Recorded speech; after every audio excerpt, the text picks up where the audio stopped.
नमस्कार दोस्तों, स्वागत है आपका जीवन ज्ञान पर, जहां हम सिर्फ कहानियां नहीं सुनते बल्कि उन्हें जीते हैं।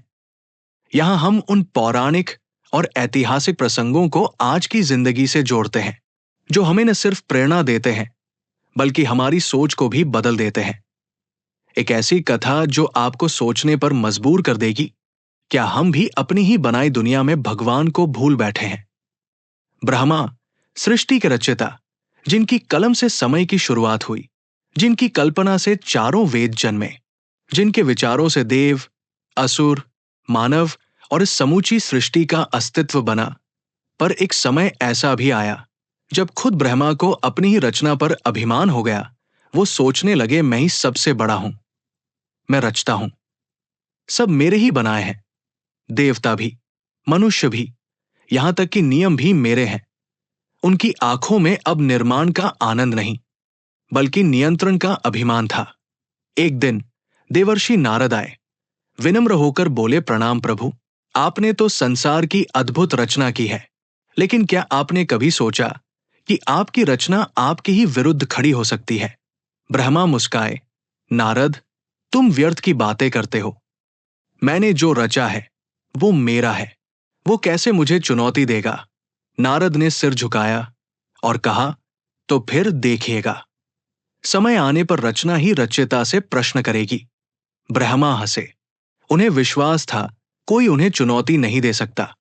समय बीता, युग बदलते गए, मनुष्य ने बुद्धि पाई, विचारशीलता पाई, उन्होंने घर बनाए, समाज बनाए, फिर राजतंत्र, फिर विज्ञान, फिर तकनीक, और फिर एक दिन उन्होंने कहना शुरू किया, ईश्वर नहीं होते, हम ही निर्माता है। हम जो चाहे बना सकते हैं, प्रकृति को भी हम नियंत्रित कर सकते हैं। ब्रह्मा आसन पर बैठे देख रहे थे, वो रचना जिसे उन्होंने प्रेम से गढ़ा अब उन्हें ही नकार रही थी। ब्रह्मा मौन थे, उनके हाथ कांप रहे थे। जिसे उन्होंने आत्मा देकर गढ़ा था, वही अब आत्मा को नकार रहा था। उन्होंने कहा, यह कैसी विडंबना है, मैंने जीवन दिया और अब जीवन ही कहता है कि उसका कोई रचयिता नहीं।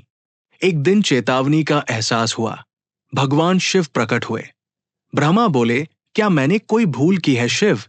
शिव बोले, भूल नहीं, बस रचना को तुमने स्वतंत्र सोच दी, लेकिन साथ में उत्तरदायित्व देना भूल गए। तुमने ज्ञान तो दिया पर नम्रता नहीं सिखाई, तुमने बुद्धि तो दी पर विवेक का बीज नहीं बोया। अब ब्रह्मा ने मौन साध लिया। वे चले गए ब्रह्मलोक से दूर और वर्षों तक तपस्या की। उन्होंने प्रार्थना की, है परमात्मा, मेरी रचना में फिर से भक्ति का संचार हो, ज्ञान के साथ विनम्रता आए और रचना रचयिता को पहचाने। अब जरा ठहरिए और सोचिए, क्या यही तो नहीं हो रहा? आज के समय में हमने टेक्नोलॉजी बनाई, एआई, मशीनें, रोबोट, ड्रग्स, हथियार, हम खुद को गॉड समझने लगे। ब्रह्मा की तरह हम भी अपनी ही रचना पर अभिमान कर बैठे। हम सोचने लगे, हमें किसी रचयिता की जरूरत नहीं। पर क्या यह सच है? हमने प्रकृति को नकारा, वातावरण को बिगाड़ा, रिश्तों को मशीन जैसा बना दिया। अब जब समस्याएं आती है, मानसिक रोग, अकेलापन, पर्यावरण संकट, तो हम पूछते हैं, कहाँ है भगवान? शायद वो चुप है, क्योंकि अब हम खुद भगवान बनना चाहते थे। समाधान है, रचना को रचयिता को स्वीकारना होगा। मतलब सिर्फ भगवान नहीं, हमें उन लोगों को पहचानना होगा जिन्होंने हमें बनाया है, माता पिता, गुरु, प्रकृति, समाज। अगर हम उन्हीं को चुनौती देंगे तो हमारी रचना भी हमें ही चुनौती देगी।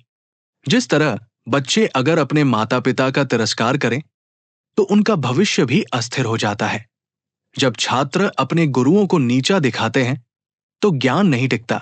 जब कर्मचारी सोचते हैं कि वो कंपनी से बड़े हैं तो संगठन बिखर जाते हैं। जब मनुष्य प्रकृति को अपनी प्रयोगशाला समझता है तो आपदाएं आती है। जब हम रिश्तों को एआई चैट समझ लेते हैं तो दिल अकेले पड़ जाते हैं। ब्रह्मा लौटते हैं। इस बार वो नई रचना करते हैं, लेकिन अब वो सिर्फ ज्ञान नहीं देते, वो साथ में विनम्रता का बीज भी बोते हैं। वे विस्पर करते हैं, रचना का सबसे बड़ा धर्म है अपने रचयिता को याद रखना।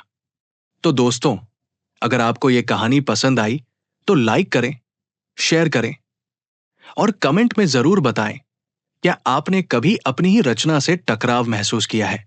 और हां, अगर आप भी चाहते हैं कि ऐसे और गूढ़ जीवन ज्ञान आप तक पहुंचते रहें, तो हमारे चैनल जीवन ज्ञान को सब्सक्राइब करना न भूलें, क्योंकि हम सिर्फ कहानी नहीं सुनाते, हम जिंदगी समझाते हैं। मिलते हैं अगली कहानी में एक नई सोच के साथ। तब तक याद रखिए, रचना की शक्ति तभी तक है जब वो रचयिता को पहचानती है। धन्यवाद।